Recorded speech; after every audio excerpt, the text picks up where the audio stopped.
Certainly saw people on the streets in Kyiv, evidence of the fact that the battle for Kyiv was won, and there is what looks, from the surface at least, to be normal life in Kyiv. But that's in stark contrast to what's going on in other parts of Ukraine in the south and the east, where the Russian brutality is doing horrific things to people every single day. In terms of wars won and lost, again, I come back to the proposition that in terms of Russia's war aims, Russia has already failed, and Ukraine has already succeeded, because the principal aim that President Putin brought to this, in his own words, was to fully subsume Ukraine back into Russia, to take away its sovereignty and independence. And that has not happened, and clearly will not happen. The first step in winning is believing that you can win. And so they believe that we can win. We believe that they can win if they have the right equipment, the right support.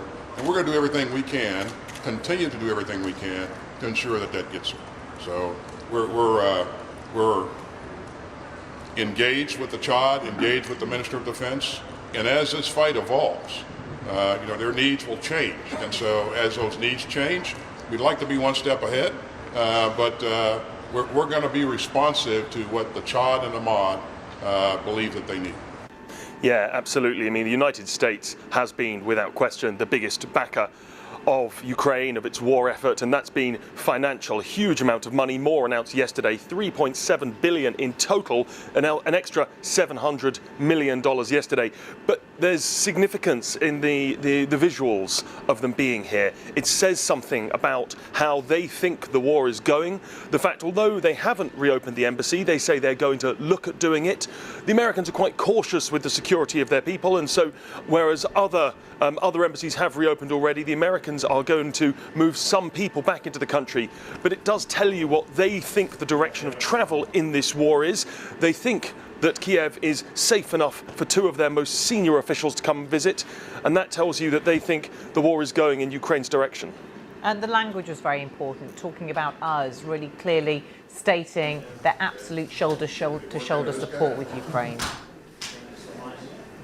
Yeah, absolutely. I think actually he got his words a little muddled there and said us when he probably was talking about the Ukrainians. But yes, they are absolutely in lockstep on this. They're providing as much support as they say they can. Also, words of suggesting that the Russians had failed in their objective. I thought that was quite interesting as well, that the Ukrainians, just by holding on, just by defending the capital, the Ukrainians, he said, had already won.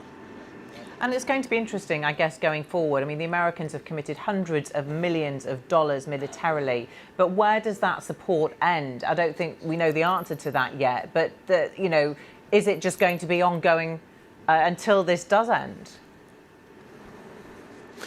I think, given the amount of money they've put in, it seems the Americans are all in on this one.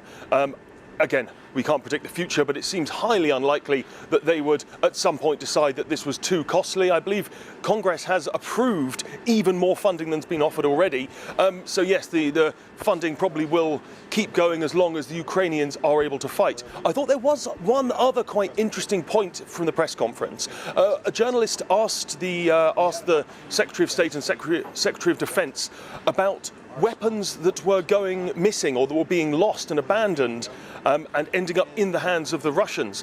And the Secretary of State didn't deny this. He said, of course, it is difficult in war. Sometimes things will go awry. But it was interesting, I thought, that there was a kind of a tacit and implicit acknowledgement there that some of the help that is supposed to be going to the Ukrainians is unfortunately and ultimately ending up in the hands of the Russians instead. And it's going to be interesting, Joe, to see if we get any kind of reaction from the Kremlin, from President. Have to wait and see. He will not probably be happy, but probably not surprised at the level of support. In terms of diplomatic moves in Moscow, we do have tomorrow the United Nations Secretary General Antonio Guterres